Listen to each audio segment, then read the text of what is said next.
જય માતાજી મિત્રો, અમારી ચેનલમાં આપનું હાર્દિક સ્વાગત છે। મિત્રો, શ્રીમદ દેવી ભાગવત પુરાણ એ માત્ર એક ગ્રંથ નથી, આ તો માત્ર જગદંબાની દિવ્ય શક્તિનું સાક્ષાત અનુભવ છે। કહેવામાં આવે છે કે જે કોઈ આ કથા વાંચે સાંભળે તેના જીવનમાં દુઃખ, ડર અને પાપનો નાશ થઈ જાય છે।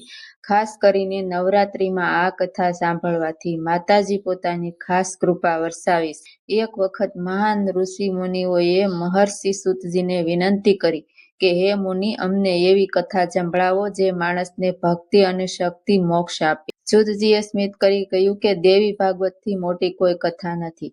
આ કથામાં એક અદ્ભુત પ્રસંગ આવે છે। દ્વારકાના રાજા સત્રજીત પાસે સેમંતક મણિ હતો, જે દરરોજ સોનું આપતો હતો। એક દિવસ તેનો ભાઈ પ્રસેનજીત તે મણિ પહેરી જંગલમાં ગયો, પણ સિંહે તેને મારી નાખ્યો। ત્યારબાદ જાંબવત તે મણિ લઈ ગયો, પણ દ્વારકામાં અફવા એવી ફેલાણી કે ભગવાન શ્રી કૃષ્ણએ મણિ માટે પ્રેમજીને મારી નાખ્યો છે। આ સાંભળી શ્રી કૃષ્ણને ખૂબ દુઃખ થયું અને સત્ય બહાર લાવવા જંગલમાં નીકળી પડ્યા। ઘણા દિવસોની શોધ પછી તેઓ એક ગુફામાં પહોંચ્યા, જ્યાં જાંબવત સાથે તેમનું ભયંકર યુદ્ધ થયું। એક દિવસ નહીં, 2 દિવસ નહીં, પરંતુ 27 દિવસ સુધી યુદ્ધ ચાલ્યું। અંતે જાંબવંતે ઓળખ્યું કે આ તો સ્વયં ભગવાન રામ છે।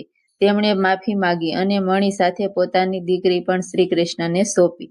બીજી બાજુ શ્રી કૃષ્ણના પિતા વાસુદેવ પણ ખૂબ દુઃખી હતા। ત્યારે દેવર્ષિ નારદજીએ તેમને દેવી ભાગવત સાંભળવાનું કહ્યું। જેમ જેમ કથા પૂર્ણ થઈ તેમ માતા જગદંબાની કૃપાથી શ્રી કૃષ્ણ સુરક્ષિત પાછા આવ્યા। મિત્રો, આ કથા આપણને પણ શીખવે છે કે માતાની ભક્તિ ક્યારેય વ્યર્થ થતી નથી। સત્ય કોઈ બદલાવી શકતું નથી અને દેવીની કૃપા અશક્ય પણ શક્ય બને છે। જો તમે પણ તમારા જીવનમાં સુખ, શાંતિ અને સફળતા ઈચ્છો તો આ માતા જગદંબાની દિલથી યાદ કરો।